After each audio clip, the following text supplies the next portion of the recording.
One of the top questions I get asked is how much does property management actually cost? And the answer is it actually depends, but not in a confusing way. It just depends on which service you're actually looking for. Most management companies offer two services. The first one is tenant placement only. This is for people who want to self-manage their own properties but might need help placing a tenant.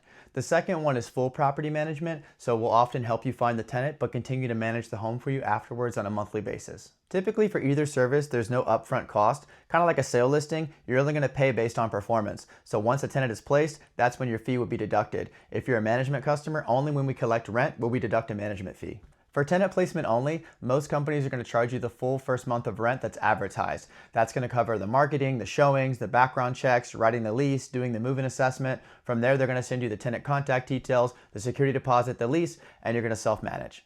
For customers looking for full management, usually the tenant placement is going to be discounted. So for example, we charge 50% of the first month's rent for tenant placement on fully managed accounts. From there, after move-in, you're going to have a monthly management fee.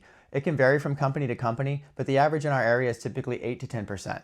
Beyond that, you're going to want to review your management agreement in full. Most property managers charge a maintenance markup, annual inspection fees, lease renewal fees, and in most cases, they're going to retain the late fees and notice posting fees as well. So that's really it. One tip I would suggest is don't shop purely on price. Of course, that should be a factor in your decision, but it shouldn't be the ultimate deciding factor. So for example, my management fee is 8%. If there's another company that's going to do a better job or offer more services for a 10%, that might be what you want to do. You're essentially asking someone to protect your asset, right? Here's $300,000. Can you watch that for me? So I don't want to lose out on a quality person to take care of that for me over 1 or 2%. The other thing to keep an eye out for is the way management companies are structured. So sometimes you're going to see a management fee that's really low. Maybe it's like an 8%, but it doesn't include anything. You have a bunch of extra fees over here. Sometimes you're going to see a 10% management fee that maybe looks a little more intimidating on paper, but it's more inclusive. So again, read your management agreement in full and make sure you fully understand what's included and what's excluded and what service may be best for you.